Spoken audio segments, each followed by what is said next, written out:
ฉะนั้นลุมโกโคจิจางกับยูในปุ่นและบินกับขับเอียงกับดกดีมึกสางดุงสับโลเสสีเดกานิวฉะนั้นตอนนี้ก็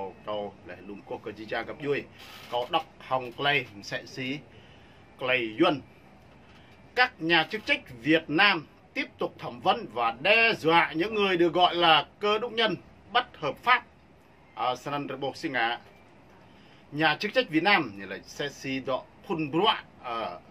phun là tập ngữ phun đạo cớ tin lành cớ đốc lệ nần hóng phun chính quyền ở Việt Nam nhùm sẽ xí nhú ngạ chạp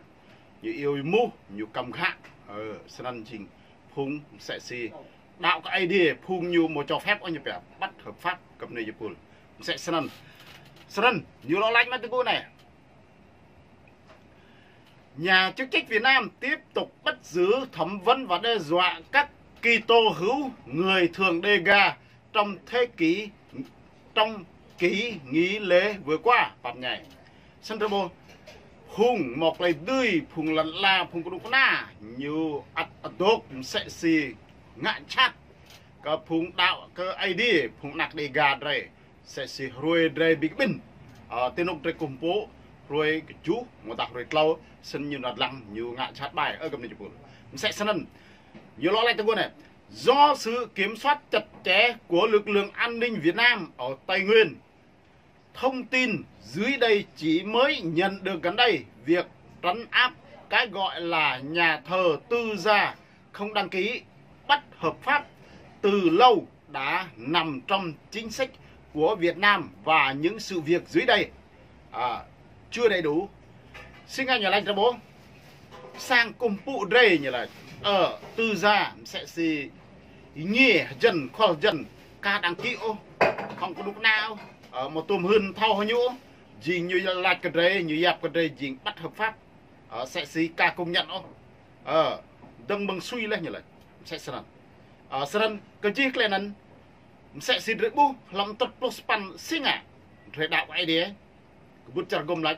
rồi đạo dính ý nghĩa dọ rồi đạo dính nạo câu cái nút này dọn clean rồi đạo dính câu cái sẽ xin idea rồi câu cái khoai yang su câu idea sẵn dính clay rồi đạo clay rồi cùng phụ ở cầm này chụp một dọ rồi câu cái nút này clean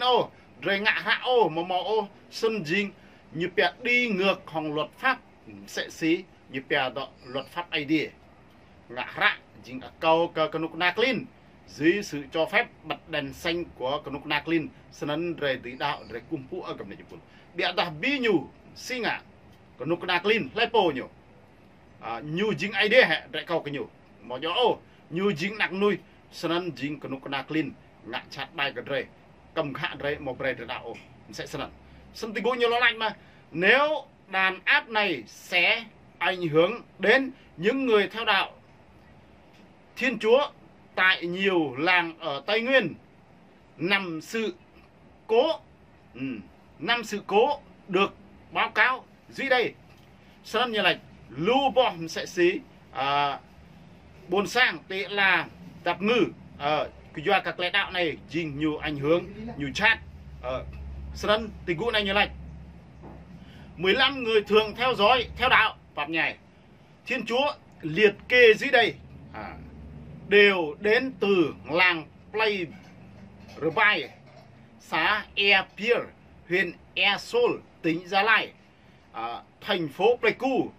Mọi người bị buộc phải trình báo với trụ sở công an xã từ 8 giờ 30 sáng trong buôn này. Đó bố sinh ạ. Lô Huy Mạ Chu sẽ xí nhiều liệt kê mẫu năn đạo sẽ xí cơ đốc khoa lý nhiều dân này. Sân như là dình tí buôn Play Brai, xã Ea Pier, huyện Ea Sol, tỉnh Gia Lai, thành phố Pleiku. Sân ăn dình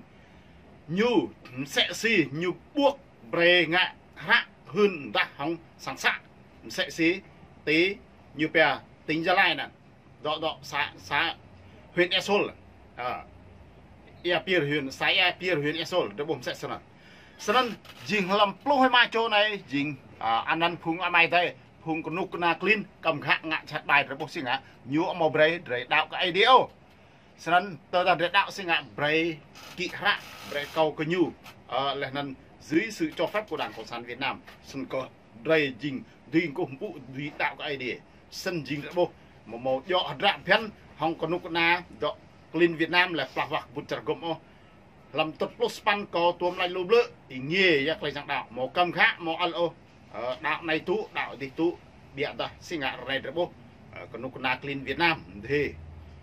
lẽ năn nhũ màu lại ô ngạ hạ lẽ năn nhũ căn lạnh cũng nục đạo năn màu mục sư màu chấp sự màu lại ô giác lại dạng đạo chỉ ý nghĩa ấy bồi á sân như lạnh từ cụ này plôi mai trồn này 15 người thường theo đạo Thiên Chúa liệt kê dưới đây đều đến từ làng Playboy, xã Ea Pier, huyện Ea Sol, tỉnh Gia Lai, thành phố Pleiku. Mọi người bị buộc phải trình báo với trụ sở công an xã từ 8 giờ 30 sáng trong 4 ngày. Đấy bộ, sân nhiều ép buộc, nhiều bên nào hơn nó nhiều. Sân dính nằm tàu xa, nuôi nhiều tôi lăng, nuôi nhiều theo dõi, nuôi nhiều ngại chặt, Arama, Mlu, nuôi tàu đoa dính siêu kion nuôi tàu lâu dính cơ sở lin nuôi tàu ba siêu fan nuôi tàu ma này suy nuôi tàu năm dính này phớt nuôi tàu vô dính siêu on nuôi tàu span dính này bro nuôi tàu pan dính siêu hoành nuôi tàu plo dính Arama blend nuôi tàu plosa dính siêu khoa nuôi tàu plo đoa dính siêu zer nuôi sẽ si gul plo lâu dính Arama nghiêm nuôi gül pro pa dình sor miếng nuôi pro ma dình nai moanh đấy bố sẽ xí đào hôm nay màu vật mẹ vật nạc gỡ màu vật ung vật mộ gỡ còn nục na clean cầm khát màu bray thì gỡ đạo cái idea cho nên phung này dình phung gao sắp nhu như này đấy bố nhá bây giờ sinh á sẽ có lệch điều 18 đằng một lệch này ô cái bút chặt gom break lại đạo ý nghĩa cho nên dình cái grab thôn dình rồi Peter rồi to làm span cơ clay cái nục na sẽ xí đúng năn ray này lẽ năn ngã chát cái ray này sân dình ray như pe mà một lại nhiều gì cái năn những cầm khạng ngã chát bài cái ray đạo này để ở cái vị trí sẽ sân nhiều lộ lạnh mà thua này vị trưởng ban được xác định là Ngô Ngọc Cảnh tuyên bố bạn không thuộc một tổ chức giáo hội bị xử phạt, có biết chính quyền Hà Nội không cho phép thờ khác không? Ông nói thêm rằng họ không thể ăn mừng hoặc thờ cúng trong lễ Giáng sinh. Để bố sinh ạ. Xin nhớ lại từ này. Cái rằng trưởng ban được xác định là Ngô Ngọc Cảnh này tuyên bố xin anh nhớ lại Hà Nội cho phép hệ địa đạo này. Để bố nhớ. Nhớ lại từ này. Chính quyền Hà Nội không cho phép thờ khác không để bố sinh ạ như là nhỉ bây giờ sinh ạ như là Hà Nội bre mà hệ địa đạo cái này như là bao giờ nâng độ cái chẳng đạo bây giờ làm bút chặt gom tập plus pan mỏ lại bây giờ hôm nay như là sân luôn ta như lo lạnh mà ông nói thêm rằng họ không thể ăn mừng hoặc thờ cúng trong lễ Giáng sinh bao giờ mò tùy bréo ya đó rạ bọ ngạ làm lễ Giáng sinh đạo cùng phụ cái đề vì đơ rồi khoai yang son su trun ray talan la bằng họa làm ác dinh rồi sẽ gì Giáng sinh đó là 24 25 biết ta sinh ạ một bréo nó lệch lại đạo ý nghĩa tiết lộ ý nghĩa ở cái này sẽ sân giết lên những người theo đạo Cơ Đốc người thường nói rằng họ không muốn tham gia với các tổ chức giáo hội bị trừng phạt của Việt Nam và họ không thể từ bỏ việc thờ phượng vào dịp lễ Giáng sinh. Em bảo hả? Sân cũng nạc đi gạt đây. Xin ạ. Như bố sẽ xí lấy như bè đọ rây cùng phụ nè như mạ như đu bạc lên năn sân gì các lại nè lễ Giáng sinh xin ạ. Xin nhớ lại cái này không thể từ bỏ việc thờ phượng vào dịp lễ Giáng sinh. Sau đó cảnh sát trưởng đe dọa họ. Đấy bố không duyên rồi sật rồi cùng phụ rồi mà hủy rồi đặt idea rồi mà hủy đi cầu dạng ạ rồi mọi idea ngang rồi cùng phụ như bè rồi sẽ sử dụng khoai yang sẽ Giêsu trôn ra là rồi cứ ngã rồi mà hủy biết là sẽ ngã cảnh sát như bà quân đội như bà như nào bề rai như nào chầm biếng như nào mạ hay qua sang giang rồi ôi giờ mục sư rồi sân mục na clean chat bài sắc. Nếu chúng tôi phát hiện ra rằng bạn không tuân theo, chúng tôi sẽ bắt bạn và đưa bạn vào nhà tù tại huyện. Bây giờ tờ ta mày bố như là ý ngạ gáo sẽ xịt lại mềm ta mày một bệ cùng phụ cái đi một bệ ngạ lễ Giáng sinh một đà lễ thường khó một đà nhiều bè giúp ta ra con hao dình nhiều bè bùi linh mày sang mãi và cự lâm sang cự thì huyện như là mỗi người được trình bày với một cách kết với một cam kết để ký tên của họ trong 2 ngày 2 đêm 24 đêm ngày 25 tháng 12 2000 sẽ xì cái grab thôn ấy bởi á 14 lực lượng an ninh đã đóng tại làng và dân làng không được phép rời khỏi nhà hoặc thờ cúng nơi công cộng ấy bởi á grab lượng Noel xin ạ 24 lần trô rồi 25 xin ạ grab thôn nằm tù lu sắc trô cỡ plu như bè đọ 14 đọ lực lượng nhỉ trô cỡ plu pa lũ khan nhiều bao vây khung đạo thì ra lại nhiều ngại chặt nhiều mà break lại nhiệt lại đạo lên như bê ra chứ bởi trong 2 ngày 2 đêm 24 và 25 và tháng 12 hàng năm 14 lực lượng an ninh đã đóng tại làng và dân làng không được phép rời khỏi nhà nước thờ cúng nơi công cộng bởi như một break như bè công vụ dấp nục nơi công cộng mà đặt sang bực phố mà đặt tên nọc tiền lan tới lông mà đặt một sự sân nhiều một bài đời ngạ cùng phụ idea sân bị đặt sinh á nục na clean là ý nhỉ một tôm al một tôm trôi một tôm ngạo gặp nơi chụp sân nhiều lọ lạnh nó tận này sự cố vào khoảng 8 giờ 30 ngày 21 tháng 12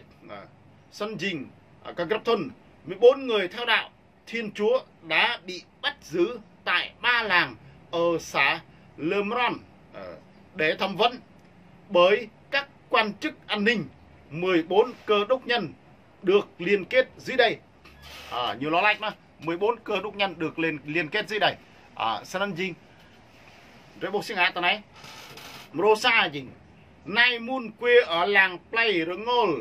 Lin 2 xã Lamron huyện Lapa tỉnh Gia Lai 1 2 Siêu Lũy 3 làng Siêu Yun Play Rengol Rin 1 xã La Ramron huyện Iapa tỉnh Gia Lai 4 Có Sơ Chron 5 Siêu Yot 6 Siêu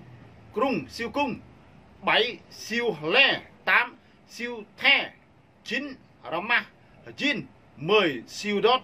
11 Rama Brak 12 Sơ Joy 13 Racham Brim quê Play Rengol Rin 2 xã Iaramron tỉnh Gia Lai Cả Sơ Bi 14 Sơ Bi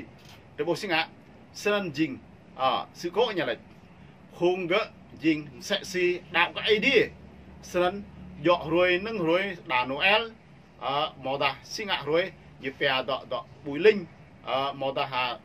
thường khó màu đà khoai giang rằng rồi đang ngại chát khoai giang màu đà rồi khoai giang trôn rê tờ lần la rồi kiêng sân rằng ngạ bia ra như bia ra chứ nhưng mà bây cầm này dịp sẽ sân lần dê lại lần còn lúc na clean Việt Nam như lại ý nghĩa lại đạo biết rằng hào tôi móc lấy nghĩa sẽ sân này đấy bộ sân nhiều lo lạnh mà tôi này lực lượng an ninh thẩm vấn những người theo đạo Thiên Chúa này được xác định là một